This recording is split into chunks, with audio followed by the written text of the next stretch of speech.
श्रोताओं, मेरा डॉक्टर शिव कुमार नागर का आपको सादर प्रणाम। आज मैं आपको महाभारत से एक बहुत ही रोचक कथा सुनाने जा रहा हूँ कि महाभारत के जो 3 प्रमुख पात्र थे, धृतराष्ट्र जो कौरवों के पिता थे, पांडु जो पांडवों के पिता थे, और महात्मा विदुर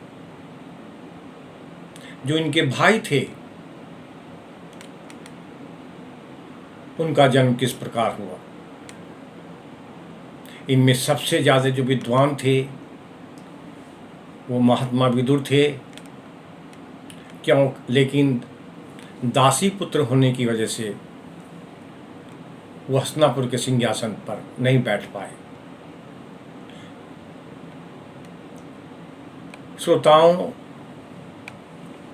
महर्षि वेदव्यास द्वारा रचित महाभारत जो है, ये आर्य संस्कृति का और सनातन धर्म का सबसे विख्यात महाकाव्य है। एक और जहाँ इसमें वेदों का रहस्य है, उनका विस्तार है, उपनिषदों का सार है और पौराणिक कहानियाँ हैं, दूसरी ओर इसमें नीति शास्त्र और युद्ध शास्त्र के बारे में अपार जानकारियाँ हैं।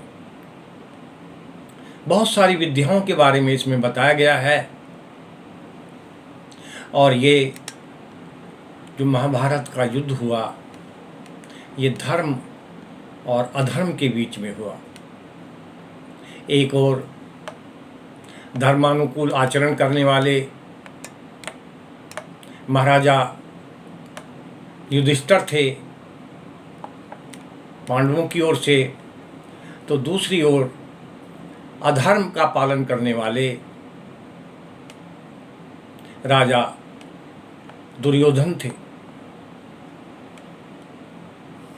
और ऐसा कहा जाता है कि एक बार देवताओं ने एक पलड़े के ऊपर रखकर एक तरफ 4 वेद रखे और एक तरफ महाभारत को रखा, तो महाभारत का पलड़ा भारी रहा। यानी महाभारत में वेदों से ज़्यादा ज्ञान भरा पड़ा है।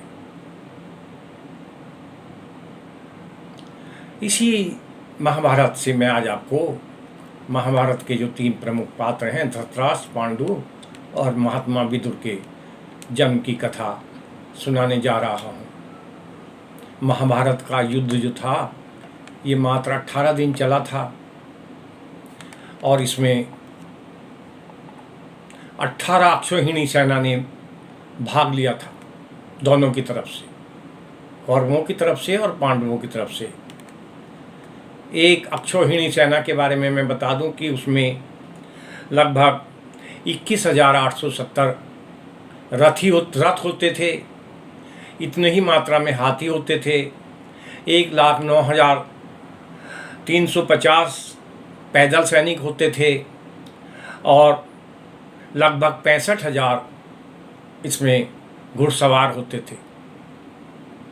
यदि पूरी 18 अक्षौहिणी सेना की हम गणना करें तो कह सकते हैं कि मोटे मोटे रूप में 4 लाख रथ, 4 लाख हाथी, 20 लाख पैदल सैनिक और लगभग 12 लाख घुड़सवारों ने इसमें हिस्सा लिया और सभी के सभी मारे गए। कौरवों के 100 पुत्र मारे गए। बहुत सारे उनके और सेनापति थे, द्रोणाचार्य वगैरह, वो सब मारे गए। कहते हैं महाभारत के युद्ध के बाद केवल 10 व्यक्ति शेष बचे थे। 5 पांडव, युधिष्ठिर, भीम, अर्जुन, नकुल और सहदेव, एक भगवान श्री कृष्ण जिन्होंने केवल अर्जुन के सारथी के रूप में इस युद्ध में भाग लिया था, और एक सात्यकी। ये 7 व्यक्ति पांडवों की ओर से बचे थे और कृपाचार्य, कृतवर्मा और द्रोणाचार्य के जो पुत्र थे अश्वत्थामा, ये 3 व्यक्ति कौरवों की ओर से बचे थे। कुल 10 व्यक्ति महाभारत के बाद बचे थे। भारी विनाश हुआ था। पांडवों को इतनी विरक्ति हुई कि युद्ध की समाप्ति के पश्चात वो हिमालय पर चले गए और वहाँ पर बर्फ में जम के मर गए। भगवान कृष्ण द्वारिका चले गए, बहुत विरक्त रहते थे। एक शाम किसी बाग में सोए हुए थे तो उनके पैर में मणि थी जो चमकती थी। किसी शिकारी ने समझा कि ये हिरण की आँख है, उसने तीर मारा और भगवान कृष्ण का निधन हो गया। इनका परिवार इनके सामने ही समाप्त हो गया था। तो इस प्रकार देखें कि एक एक करके महाभारत के जितने भी पात्र थे, चाहे कौरवों की तरफ से चाहे पांडवों की तरफ से, वो सब समाप्त हो गए। महर्षि वेद व्यास ने इस अपनी रचना को संस्कृत में बोलते गए और कहते हैं भगवान गणेश ने इसको लिखा। 1,00,000 श्लोक इसमें हैं और सबसे पहले महर्षि वेद व्यास ने अपने पुत्र सुखदेव जी को ये कथा सुनाई। उसके बाद बहुत सारे ऋषियों ने ये कथा सुनी और पांडव वंश के एक राजा हुए हैं जन्मेजय, जिन्होंने सर्प यज्ञ किया था। तो सर्प यज्ञ के समय में महर्षि वेद व्यास के जो पुत्र थे, शिष्य थे वैशंपायन, उन्होंने राजा जन्मेजय को उनके वंश के राजाओं की ये कथा सुनाई थी। इसी महाभारत से मैं आज एक आपको बहुत सुंदर रोचक कथा सुनाने जा रहा हूँ कि किस प्रकार जो 3 प्रमुख पात्र थे, धृतराष्ट्र, पांडु और महात्मा विदुर का जन्म हुआ। श्रोताओं, हस्तिनापुर के राजा शांतनु और महारानी सत्यवती के 2 पुत्र हुए। बड़े पुत्र का नाम चित्रांगद था और जो छोटा पुत्र था उसका नाम विचित्रवीर्य था। ये जो चित्रांगद था, ये बहुत अल्प आयु में ही एक अपनी ही नाम राशि के राजा से युद्ध करते हुए मारे गए, शादी से पहले ही। विचित्रवीर्य जब युवावस्था को प्राप्त हुए तो उससे पहले ही इनके पिता शांतनु का देहांत हो गया था और जो इनकी माता थी सत्यवती, वो भीष्म पितामह के सहयोग से राजकार्य चलाती थी। जब ये विवाह के योग्य हुए विचित्रवीर्य, तो भीष्म पिता ने काशी के जो राजा हैं, पता चला कि उनकी 3 कन्याओं का स्वयंवर एक साथ हो रहा है। ये अपना सेना और रथ लेके वहाँ गए और ऐसा महाभारत में वर्णित है कि उन तीनों कन्याओं का ये अपहरण कर ले आए। उन कन्याओं में जो सबसे बड़ी कन्या थी, अम्बा जिसका नाम था, उसने भीष्म पितामह से ये निवेदन किया कि वो किसी और राजा से विवाह करना चाहती हैं, शाल्व नाम के राजा से। तो उसका विवाह वहाँ कर दिया गया। जो 2 पुत्रियाँ थी, अंबिका और अंबालिका, उनका विवाह शांतनु के दूसरे जो पुत्र थे विचित्रवीर्य, उनसे कर दिया गया।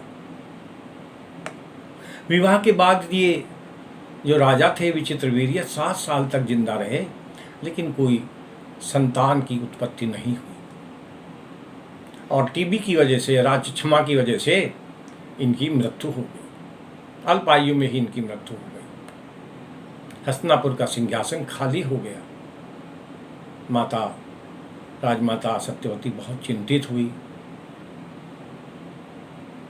कि अब हस्तिनापुर का कौन उत्तराधिकारी होगा।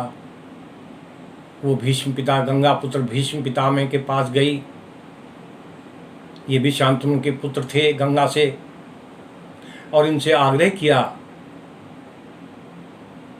कि भीष्म पितामह, विचित्रवीर्य की जो विधवा पत्नियां हैं, नियोग द्वारा उनसे संतान उत्पत्ति करें।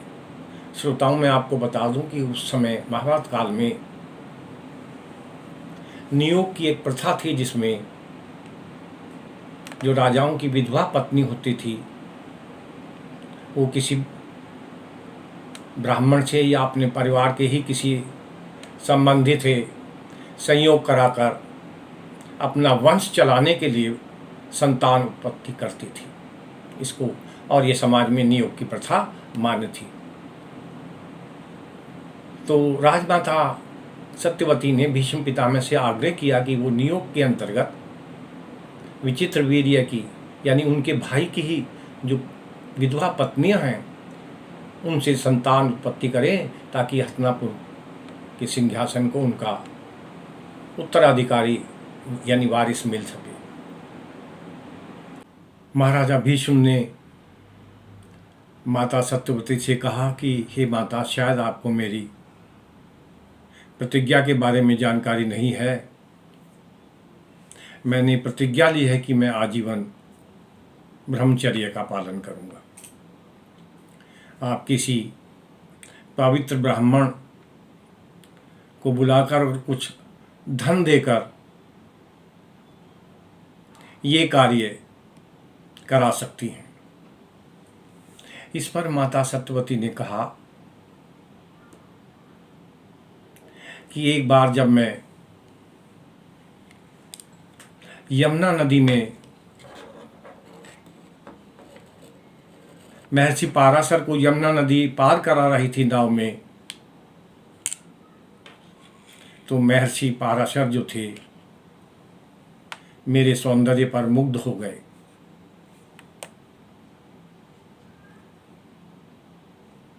उन्होंने मेरे साथ संयोग करने की इच्छा व्यक्त की। मैं डर गई कि ये बहुत बड़े ऋषि हैं, कहीं मुझको श्राप न दे दें। उन्होंने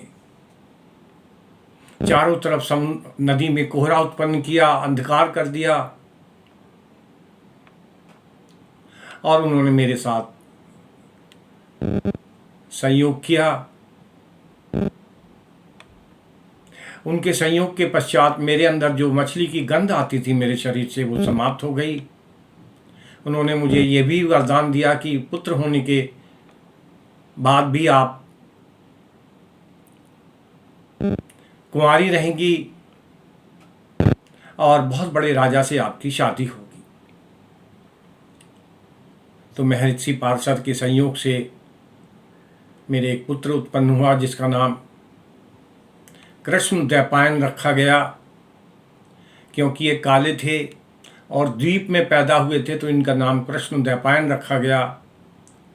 और यही बहुत बड़े वेद उपनिषद और पुराणों के विद्वान वेद व्यास कहलाते हैं।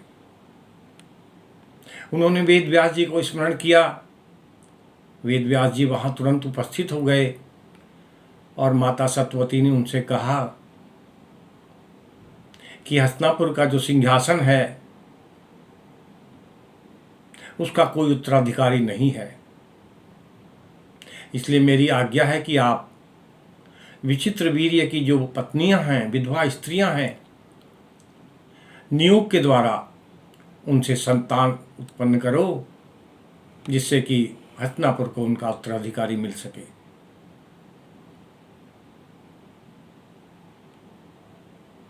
महर्षि व्यास जो बड़ी रानी थी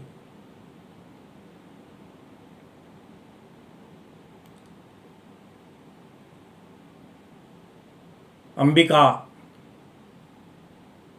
उसके शयन कक्ष में गए। जो रानी अंबिका थी वो इनका रूप देखकर, इनका वर्ण काला था और चटाई की तरह बुने हुए इनके बाल थे भूरे रंग के, बहुत तेज आंखें थी, शरीर पर घी लगाया हुआ था। वो इनका जो विभत्स चेहरा देखकर जो है डर गई और उन्होंने अपनी आंखों को बंद कर लिया। समागम के दौरान उन्होंने अपनी आंखों को बंद कर लिया। महर्षि वेद व्यास जब रानी अंबिका के महल से बाहर आए तो उन्होंने माता सत्यवती ने पूछा कि कैसी संतान उत्पन्न होगी, तो उन्होंने कहा संतान तो बहुत शक्तिशाली होगी, हजारों हाथियों का बल होगा इस पुत्र में, बहुत बुद्धिमान होगा, लेकिन ये रानी की कमी की वजह से जन्मांध होगा, जन्म के समय से ही अंधा होगा। और ऐसा ही हुआ। समय आने पर जब